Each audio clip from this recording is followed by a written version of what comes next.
Zaten ortamlarda da biliyorsun Kadir, Serdar Ortaç diye söylerler bu arabayı. Serdar Ortaç paket derler Megane Cabrio'ya. Bundan sonraki süreç ne olacak ben onu çok merak ediyorum. Gene mi Cabrio yoksa başka modeller mi? Gene Cabrio. Verdiğim fiyatın daha fazla üstüne fiyat verdim. Gittim aracımı geri aldım. Yani Ya bu nasıl bir sevdadır işte arkadaşlar, siz görün. Bir daha sattı arabayı, tekrardan geri alıyor. İşte benim aracımdan hepinize merhaba arkadaşlar. Bugün neredeyiz Samet? Bugün Buttim'deyiz arkadaşlar. Normalde arka taraftaki o balonun orada çekim yapıyordun. Ama maalesef gittik, kapılar kapalıydı. Bugün de pazar. Öğrenmiş olduk. Demek ki pazar günleri oranın kapıları kapalı oluyormuş. Evet, adliye ile alakalı olduğu için otoparka bağlı. Evet. O yüzden kapılarını kapatmışlar. Arkadaşımızla daha uzun bir süre önce konuşmuştuk farkındaysan Samet. Evet, yaklaşık bir 3 ay oluyor sanırım. Onaylı mı Samet? Onaylı arkadaşlar.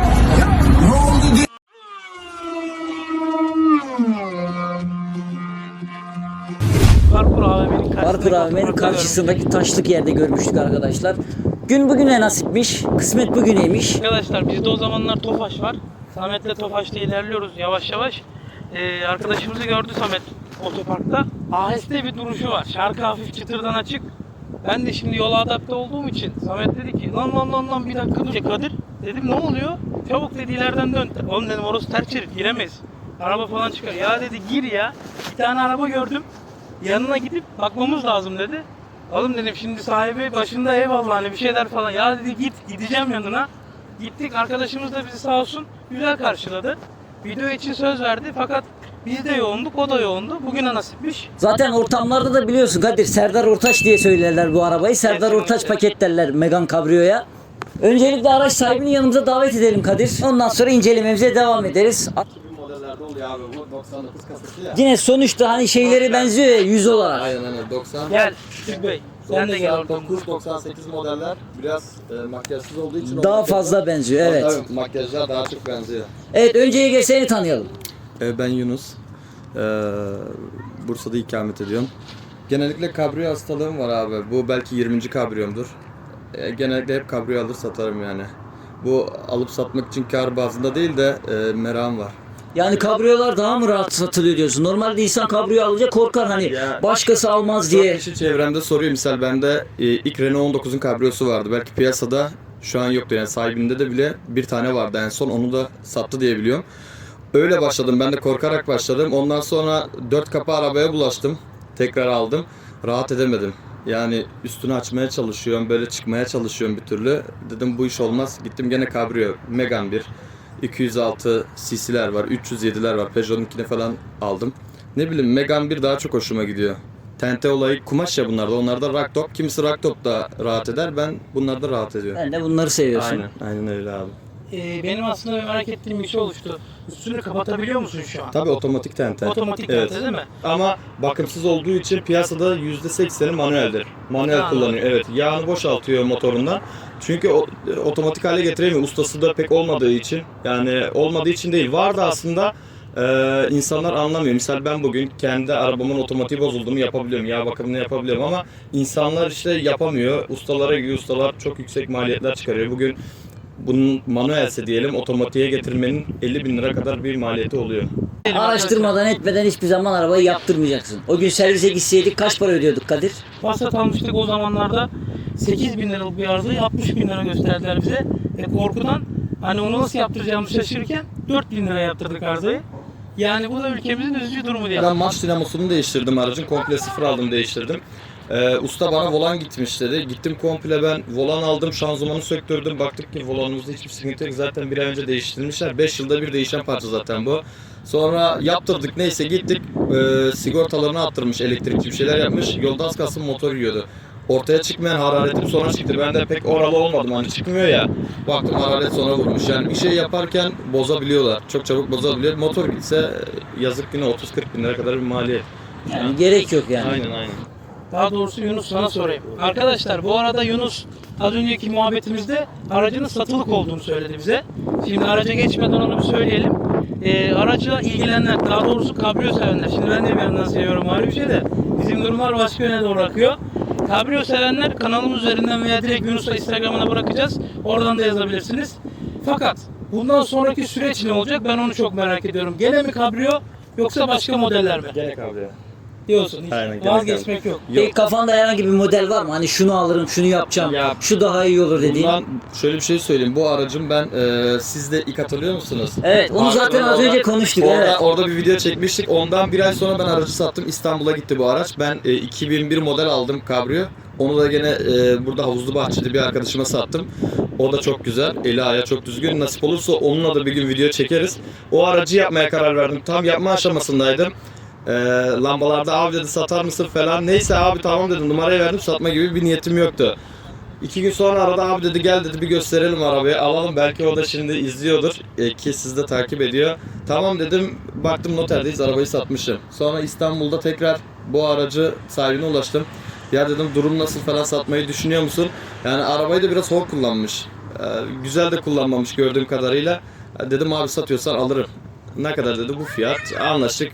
Verdiğim fiyatın daha fazla üstüne fiyat verdim. Gittim aracımı geri aldım. Yani Ya bu nasıl bir sevdadır işte arkadaşlar. Siz görün.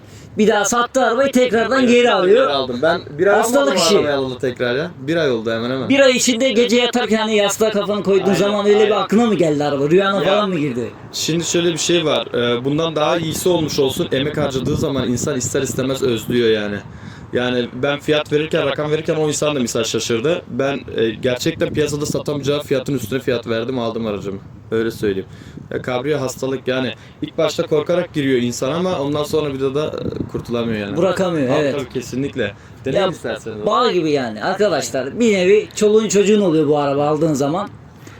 Samet şimdi ilk gördüğümüz zaman da bir story falan çekmiştik hatırlıyor musun? Onun videoları da bende duruyor. Aslında bu videoda koyabiliriz o zamanki halini. Ben de diyordum ki az önce arkadaşlara videoya başlarken Yunus'u davet etmeden önce diyordum ki 3 aydır bir yoğunluğumuz söz konusu oldu. O ara meğersem araç Türkiye'ye geziyormuş. Evet, evet. İstanbul'daydı o araç. Ama- Sattık işte. Tekrar geri geldi bize. Şimdi sen diyorsun ya hani işte kaç para sattıysam daha fazlasına geri aldım.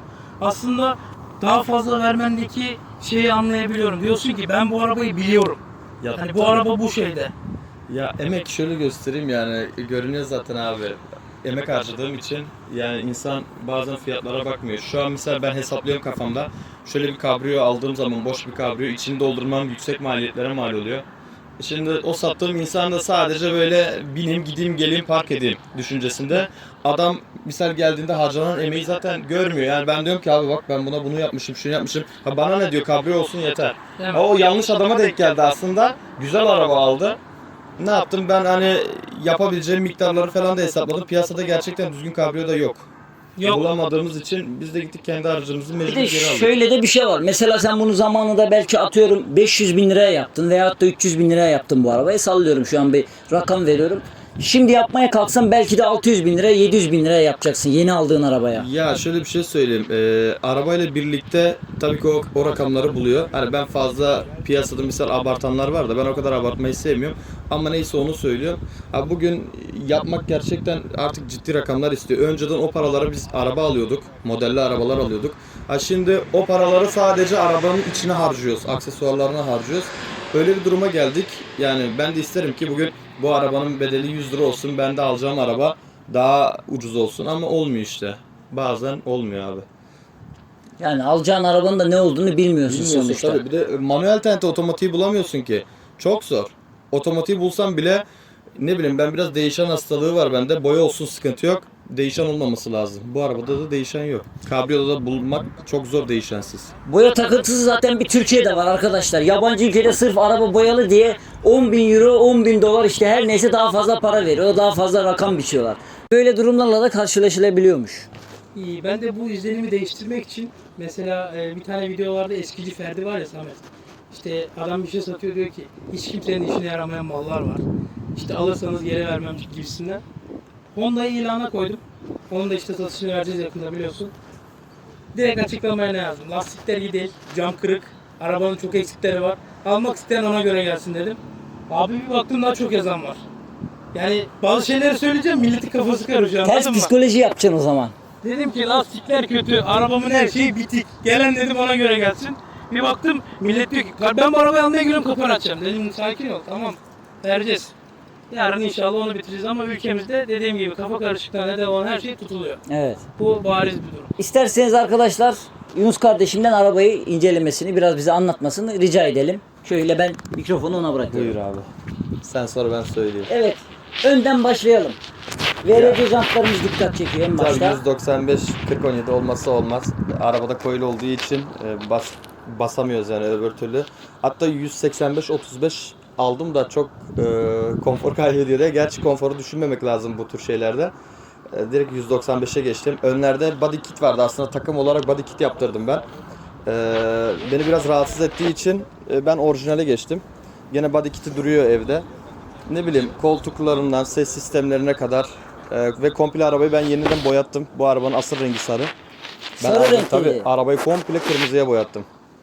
Ne, Yani ne buna- kadar oluyor boyayı yapalı? Bu da cesaret ister. Boyayı yapalı hemen hemen 1,5 yıl oldu. Dedim bu sarı renk hoşuma gitmiyor. Bunun kırmızısını bulamazsın zaten. Yani vardır, sonradan boyanmıştır. Orijinal fabrikanın çıkardığı yok. Herkes de cesaret edip boyayamaz. Biz cesaret ettik, kırmızıya boyadık. Yani yapılmayan yaptın sen Tabii de. tabii yaptık. Kapı döşemelerine kadar, arka panzotlarına kadar, ne bileyim spoiler'ı, çok masraf harcadık. Ayna altı ledleri, yarasa aynalar olsun. Yani bunlarda bulunmayan bir şey. Bu Megane 1'lerde Ankara'dan kestiriyorlar. yaptırdım misal. Ben sadece şu yarasa ayna kapağı için çok zaman harcadım, bekledim de. Yani ne bileyim, iç detayları olarak mor renk hoşuma gitti. Böyle mora karşı bir sevgim olduğu için mora yaptım, çünkü bu hoparlör kapakları Bütünlük torpidoda- sağlamasına çalıştın. Aynen. Kendimizce yapabildiğimiz kadar yaptık. Gece daha bir güzel duruyor. İçi led met komple. Bayağı bir döşedik yani. Ses sistemi de tatmin edici bir ses sistemi var. Yani şu an arabanın herhangi bir sorunu yok. Üstü açılıp kapanıyor. Tabii kesinlikle. Aktif bir şekilde. Tabii. Her şeyi aktif. Gösterebilir miyiz onu sana Olur, zahmet? tamam tabii göstereyim abi.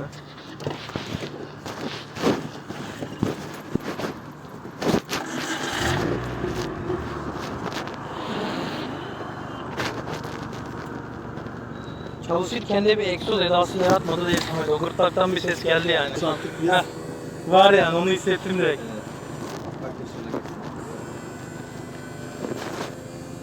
Normalde kapı kapalı olması lazım. Bunu elle tutmuyoruz da, kapı kapalı olduğu zaman camlar yukarıda ya. Bu geliyor, camların üstüne geliyor Üstüne ve biniyor, tabii evet. tenteye ağırlık vermiyor. Tenteye güç vermesin diye ben elimle destek yapıyorum. Evet. Çoğu bilmeyen insanlar basar düğmeye, açar ama motoru arkada zorlar. Yani bu da kabrio kullanıcılarına Araca zarar verir. tabii söyleyeyim başta. Yeni Ahmet. yeni bilenleri görüyorum çünkü ben. Adam tutuyor, basıyor. Giderken misal bu arabanın tentesi açılıp kapanmaz. Benim aracım giderken açılır kapanır. Ben onu ayarladım misal. Orada bir ikazı vardır. Onu iptal ettik biz. Misal fazla bir hız değil de 20-30'da giderken kapatıp açabilirim ben tenteyi. Komple kapatayım isterseniz. Şöyle kapanıyor.